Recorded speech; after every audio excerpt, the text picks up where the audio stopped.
why should you buy this one by Good Smile Company over Banpresto price figures? The reason is very simple. Some people value quality over size.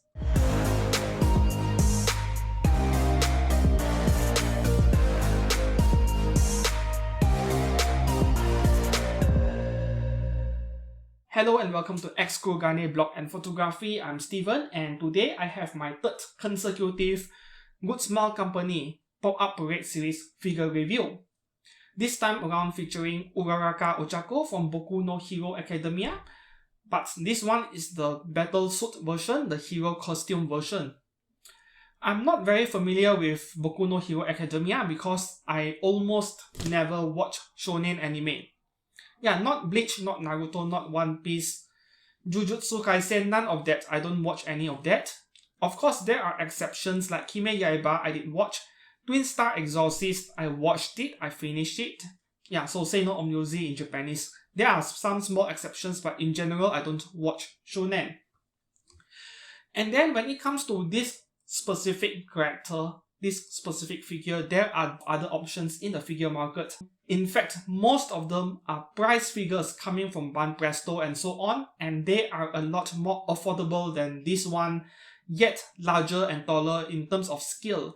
So why should you buy this one by Good Smile Company over Banpresto price figures? The reason is very simple. Some people value quality over size. Quality over quantity, in short.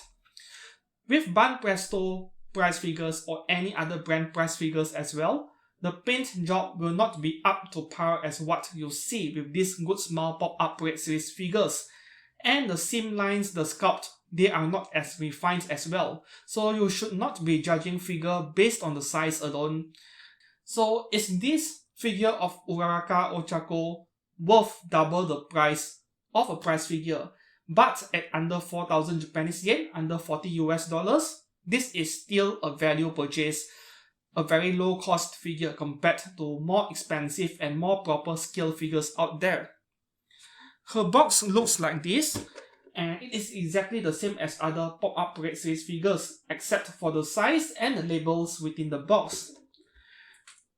One thing that attracted my attention with this Ochaco figure is regarding her paint job. There are actually weathering shading found in the figure with a price as low as this one. It is very obvious actually on her head, her hair. When you take a look at her hair from the top, the center region, the mid region, they are in brighter shades of brown color, and then you go all the way to the edges of her hair, they are in darker shades of brown color.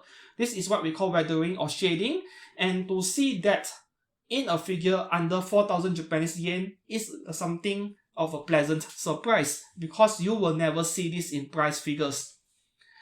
The paint job on everywhere else of the figure are very decent, but I'm someone who pays attention to fine detail a lot, so of course I was able to find some flaws with the figure, but that is only if you are observing the figure in detail at a very close distance. The pink stripes on the front of her suit, there seems to be some minor paint bleeding, so the pink color paint is going beyond the line that it is supposed to stay within. That is what we call paint bleeding. Little bits of that on the front of a suit, but not much of a major concern. Even at this viewing distance, you won't really notice it. So this is just me nitpicking because it is my job when I'm reviewing a figure. However, there is another paint flaw which I find it a bit inexcusable coming from Good Smile Company, especially is this paint scratch on her knee, because that is a very easy area to paint. There are no details over there, yet there is a giant scratch over there. So I don't know what happened during production. This probably is not common. Yeah, the seam lines at some places, they are not very refined. For example, the back near her butt region, yeah, the seam lines are a bit thick, but at this price point, it is understandable. Just that I just have to point it out in this figure review. You don't really have to worry about that single leg being plugged into the base. Will the figure lean? Will it break? Very unlikely because the foot pegs, the dual foot pegs are very thick, even though they are not metal, and the figure is very lightweight, so you don't have to worry about the figure leaning over time. Other than these two minor flaws, I would call it, there is nothing else much wrong about this figure. Some parts of her clothes are glossy, some parts are matte, so there is a nice mix of texture going on with a figure at this price point. You can't go wrong buying this great figure of Ochaco, even though there may be other attractive options out there. You can't go wrong with this one. So the conclusion is, should you buy this figure of Uraraka Ochaco? Yes, absolutely, if you love Boku no Hero Academia. But mine over here will be given away in a giveaway. Before I do that, I reviewed the figure. Yeah, so if you found this video, this review to be helpful, please do consider dropping down a like and dropping down a comment below. Just tell me something, what are your opinions on this figure?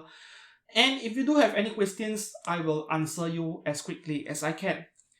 Thank you very much for watching this video, and I hope it is helpful to you guys. I shall see you guys again very soon. Goodbye.